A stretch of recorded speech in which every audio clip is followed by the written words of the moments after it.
Hello po mga kababayan, kamusta po kayong lahat? And once again, welcome po dito sa Simply Talkies Vlog. Tayo po ay magbibigay ng maiksing komento, opinyon, reaksyon sa mga mainit na usaping politika sa ating bansa. No, special shout out po sa lahat ng ating channel subscribers, followers, mga nagla-like at nagsishare ng ating videos.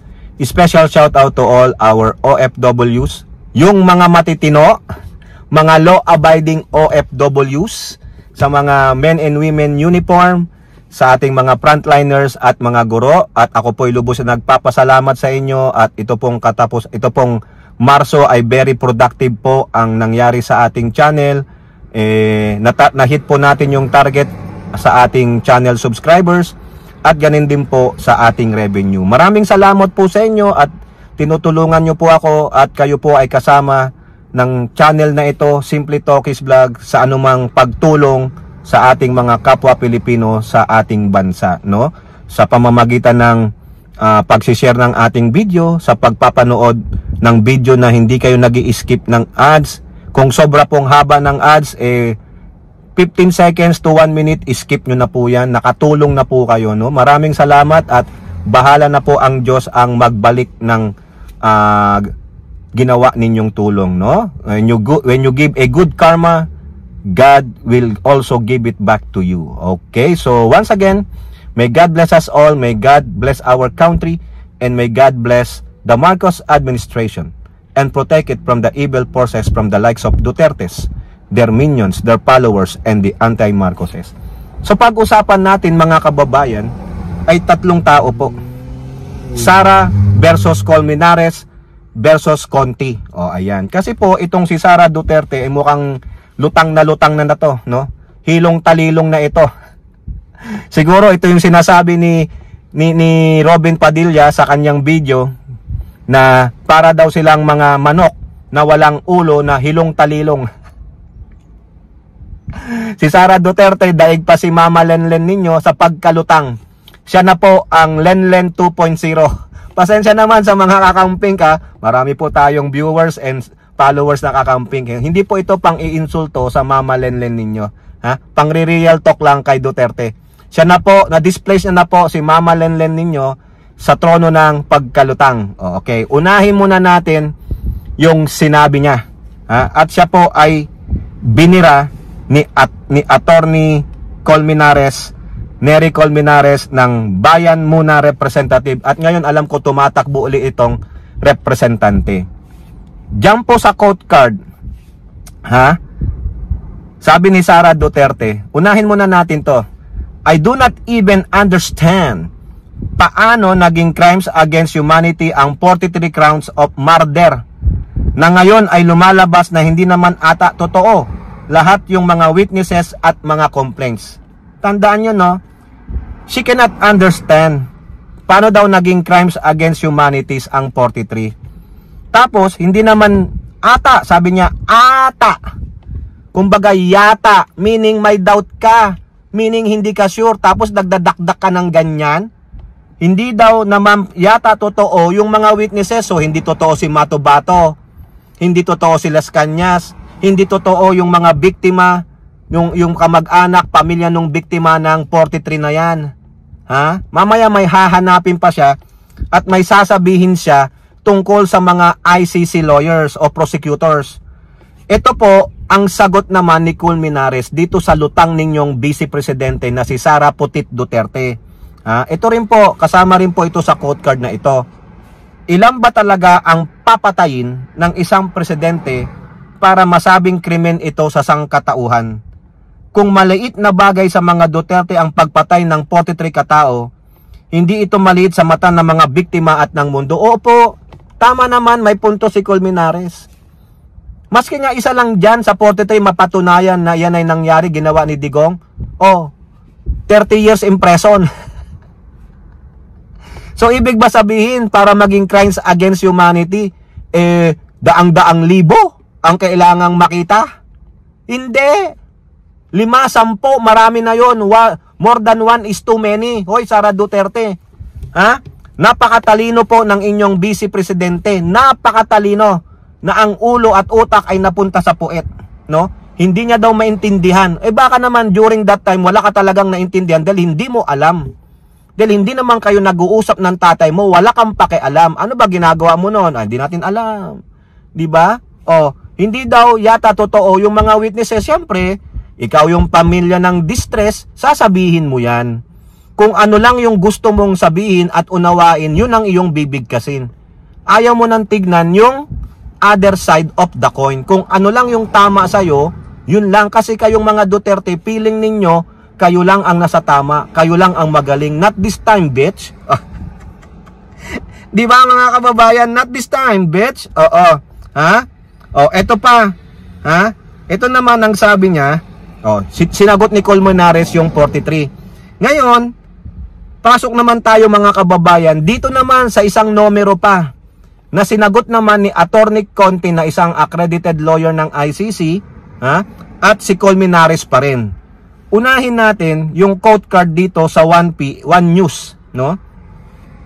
Dito, sinabi ni Sara Duterte na napakatalino niya, mga kababayan. Bakit ko nasabi? Kasi napakabobo daw nung mga abogado ng ICC. Napakabobo ng mga abogado ng mga biktima ng killings ni Digong. Bakit? Ito. You have to prove that there were 30,000 victims. So, how can you prove systemic killings of 30,000 victims if you do not have the names of 30,000 victims? Ay, kailangan niya palang malaman yung 30,000. Gusto mo pang malaman? Hindi ka nga nagbabasa. Hindi ka nagbabasa ng news. Diba? Kaya wala kang kaalam-alam. Oy, nako, talagang lutang mga kababayan. She wants to know the 30,000 victims. Baka nga naman merong Mary Grace Piatos. Sorry naman, Attorney Conti, pang-asar lang. Baka nga naman merong Kokoy Villamin. Nasabi ko, teka muna. Yan yung mga pangalan ko sa AR receipt. Paano namatayan dyan? Baka nga naman may Dudong. May Pampano. Diba? May Carne Norte. Tragis na. May J Kamote. Akala ko naman J Totoy Mola. So, sabi niya, where is the system there of killing thousands? Sorry, bobo yung abogado nila. Di ba? Totoo yan. Sinabi niya yan. Bobo daw yung abogado ng mga biktima. Tingnan ninyo. Minaliit pa yung abogado ng mga biktima. Sino ba abogado ng mga biktima? Di si Attorney Christy Conti. Attorney, bobo ka daw pala. Attorney, bobo daw yung mga prosecutor. Si Sara Duterte lang ang magaling, ang matalino. Di kung matalino pala siya, di sana hindi Pampano ang nilagay niya. Hindi Mary Grace Piatos, hindi Hershey's. Hindi yung grocery list niya. Sana ang nilagay niyang pangalan, Dudong Secret. Bakit? Asawa niya si Victoria Secret. Diba? Hindi yung Mary Grace, kainan daw yan. Mali naman yun. Mali yun. Dapat yung lagay mo naman, baka ang next na ilalagay niya, mga underarm protection. Ano yun?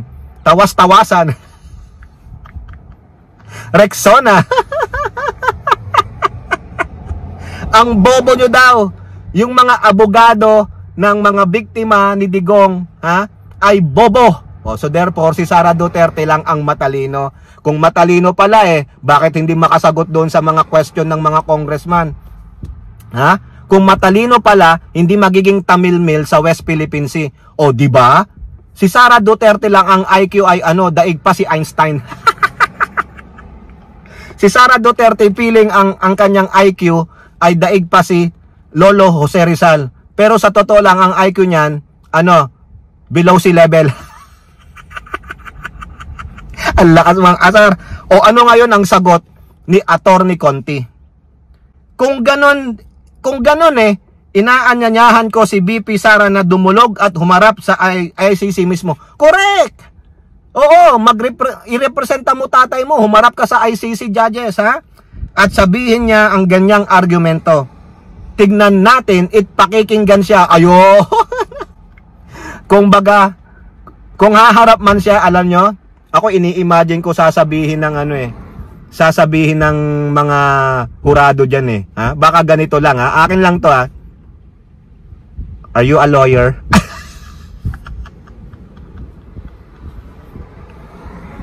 Tapos, why do you need the 30,000 names? Care to explain? And you said we are dumb or bobo? How good are you? Are you an international lawyer or just a local lawyer in the Philippines? How many cases that you handled that you have won? O, gano'n ang mga tanong pangsupla kay Karen Duterte. O, yan po yung bago kong pangalan kay Sara Duterte. Karen Duterte. Di ba? Oo, hinahamon ka. Ha? Oo, inaanyayahan pala, hindi hinahamon. O, attorney, Conti, sabihin ko na, Sara Pusit, hinahamon ka ni Attorney Conti. Humarap ka daw dun sa ICC court at sabihin mo yung naratiba mo. Nasaan ang 30,000? Ang bobobo nyo. Ang talino ni Sara Duterte. Wow! Ang galing mga kababayan, ang galing. Ang talino. Ang taas ng IQ. Hanggang saan? Andun sa below sea level. Hanapin nyo dun sa Marianas Trench. The deepest part of the yung trench, di ba? The deepest yun, yung Mariana Trench. Diyan sa ating Philippine Sea. O, di ba? Nandun yung utak ni Sara Duterte, nalaglag. Wala po sa kanyang puwet. Nalaglag po doon na inidoro, na itain. Ang yabang, ang bobo daw ng lawyer nila. Paano mo napatunayang bobo ang mga lawyer ng mga biktima ng EJK? Talipandas ka, wala kang galang, bastos. Wala kang GMRC. Ha? O now, eto pa. Kanina, doon sa 43, sabi niya, hindi naman crimes against humanities yan eh. Ibig sabihin, gusto niya pa damihan. O ano ka?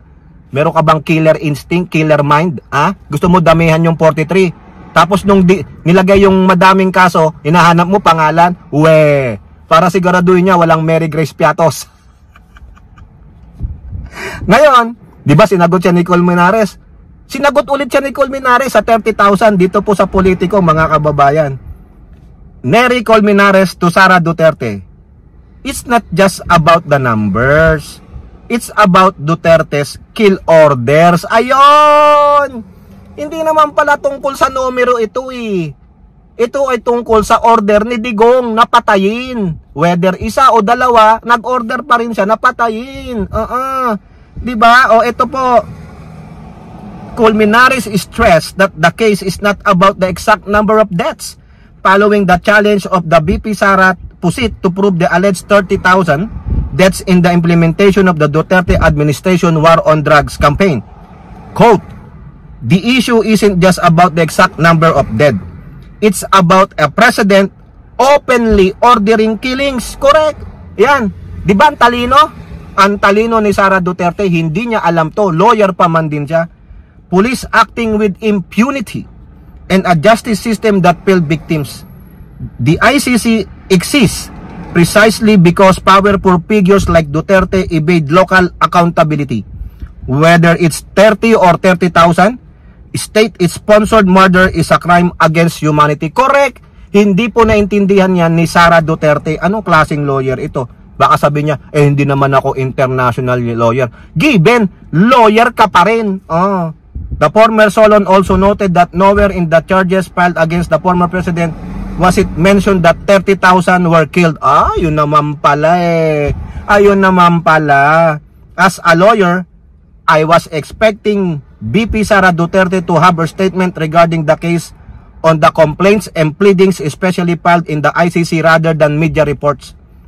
The complaint we filed, yung pinal daw nila Colmenares in the ICC listed 3,427 killed as of July 31, 2018.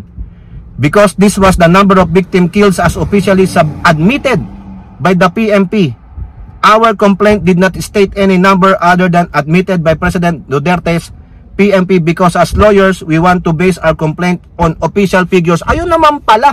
Di tanungin mo yung PMP na nagsilbi sa tatay mo noon. Sino ang mga yan? Mga pangalan. Make sure walang piatos dyan. Ayan, ha? Kakahiya ka naman.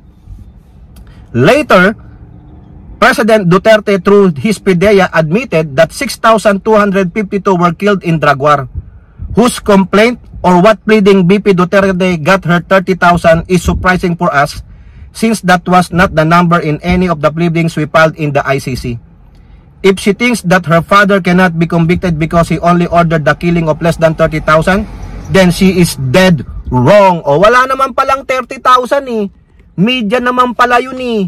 O, ang totoo pala ay, sabi nila, ang ipinal namin nung time nang yun, 2018, ay 3,427. Kasi ayun po yung inamin. Later on, sinabi ng PIDEA na mahigit sa 6,200. O, nasaan yung 30,000? Wala kaming pinal na 30,000 sa ICC. Bobo! O, sino ang bobo ngayon? Daldal ka ng daldal. Di mo pala alam yung nilalaman ng kaso sa tatay mo eh. Bobo! Si Sara Duterte, bobo! Kaya tama po si Larry Gadon, Papa Gadon, shout out. Mga DDS, mga tanga at bobo. O, ayan ha. Wala naman pala. Ha? Nakakahiya ka. Tapos sasabihin mo, bobo ang mga lawyers nila. Back at you. Ikaw pala yung bobo, nag-boomerang sa'yo. Hindi mo pala alam yung nilalaman ng kaso laban sa tatay mo sa ICC. Dakdak ka ng dakdak na 30,000, nasaan ang pangalan. Eh ang laman pala, si Colmenares, sila ang nag-file. Malamang pinakita sa inyo yan. Diba? Binigyan na kayo nung mga, yung sinabi, binigyan kayo nung mga kaso, yung mga ebidensya ng mga prosecutor. Tapos ngayon, ang ninararatiba mo, 30,000. Wrong! You are dead wrong, Miss Vice President. Diba? Colmenares also challenged the Vice President and their lawyers to use this less than 30,000 deaths argument in the confirmation hearing if they believe that failure to prove 30,000 deaths is not crimes against humanity. Ayan. In any case, if she plans to lawyer for President Duterte, she should know that the Rome Statute does not require a specific number to prove crimes against humanity. Ayan, nalekturan ka pa kasi napakatalino mo. Under Article 7, Paragraph 1, Colmenares said the only requirement to prove against crimes against humanity is a widespread or systemic attack against civilians, proven by multiple attacks defined under Article 7, Paragraph 2A, and does not require a specific number of deaths. Ayun naman pala. Systemic or widespread attack against civilian, proven by multiple attacks. Ayun pala. Hindi mo pala naintindihan ito. Colmenares said the 43 cases mentioned by the prosecutor in the warrant application merely represented the widespread attacks and were merely used to request the warrant issuance. Yung pala hindi mo naintindihan. Based on these ICC decisions, there is no way that the ICC will release President Duterte because less than 30,000 were killed. It's not serious enough to be considered crimes against humanities. The issue isn't just about the exact number of dead. It is about a president openly ordering killings, police acting with impunity, and a justice system that failed victims. The ICC exists precisely because powerful figures like Duterte evade local accountability. Whether it's 30 or 30,000, state-sponsored number is a crime against humanity. Ito inulit lang. Anong di mo naintindihan doon? Lawyer ka. Ikaw ang BOBO, Sara Duterte, hindi yung lawyer ng mga biktima o hindi yung mga ICC prosecutor. Wala ka palang naintindihan sa international law. Buti nga sa iyo nasupalpal ka ni Colmenares. Ay nako po. Kayo po, ano po ang inyong masasabi? Comment down below and don't forget to like and share. Hope to see you on next videos. Bye bye. God bless.